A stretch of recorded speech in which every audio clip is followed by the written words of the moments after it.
Madame la sénatrice, je donne la parole.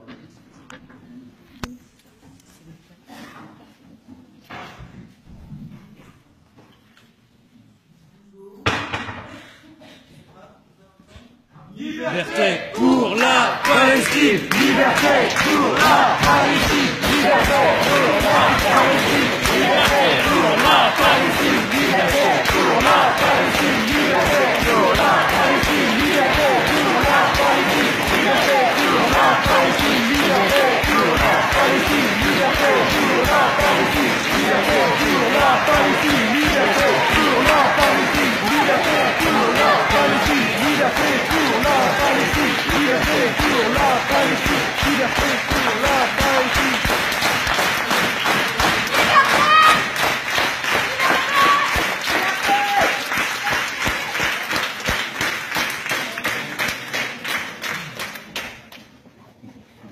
Nous, étudiants de Sciences Po Rennes, déclarons que nous sommes fermement opposés à la tenue de cette conférence. Elisabeth nous s'est invitée au sein de notre établissement pour représenter l'État d'Israël, un État colonisateur gouverné par l'extrême droite. Israël, la soi-disant seule démocratie du Moyen-Orient, viole depuis des décennies le droit international et continue d'imposer un régime d'apartheid violent aux Palestiniens, en dépit de l'indignation internationale. L'apartheid, nous le rappelons, désigne un régime où une partie de la population subit des discriminations et une exclusion fondée sur des critères de race, d'ethnie ou de religion. Ce mois-ci, l'État d'Israël ainsi que les États-Unis ont fait pression sur l'ONU pour supprimer un de ces rapports rédigés par deux Américains spécialistes du droit international, Richard Paul et Virginia Tidey, concluant qu'Israël est coupable de politique et de pratiques constitutives du crime d'apartheid. Ceci a conduit en signe de protestation à la démission de la secrétaire générale adjointe des Nations Unies, Lina Khalaf.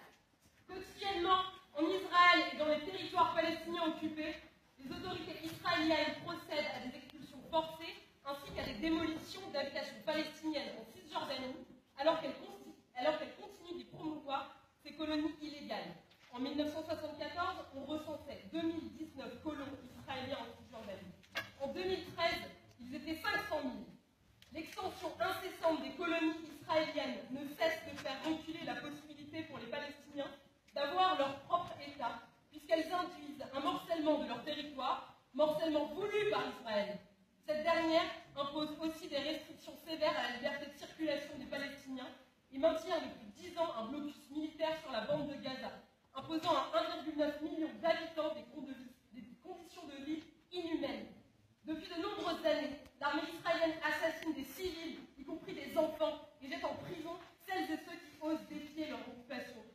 Elle use de la torture en toute impunité sur ses détenus. Fréquemment, Israël exerce des attaques massives à l'encontre des Palestiniens sous couvert de légitime défense. En 2009, avec l'opération Plomb durci à Gaza, 1300 Palestiniens sont morts, 5000 ont été blessés, pour 13 morts du côté israélien. En 2014, 1460 Palestiniens à Gaza ont péri sous les bombardements israéliens. D'après le gouvernement israélien, 47% de ces morts étaient des terroristes. Le peuple palestinien est totalement démuni face à l'État israélien, qui possède l'une des armées les plus puissantes du monde. Le budget annuel de l'armée israélienne en 2015 était de 18,6 milliards de dollars et il ne cesse d'augmenter. Ces dernières semaines, l'ambassade d'Israël que Mme Aliza Ben-Noun dirige a multiplié les pressions sur plusieurs universités dans le but d'empêcher la tenue des événements de l'International Apartheid Week qui devait se tenir partout en France. Certains militants de l'association France-Palestine Solidarité ont été par la suite menacés de mort et de viol par des militants d'extrême droite pro-Israël. Nous ne comprenons pas comment une représentante du gouvernement israélien peut s'octroyer le droit de parler au sein des universités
solution, arrêter l'occupation.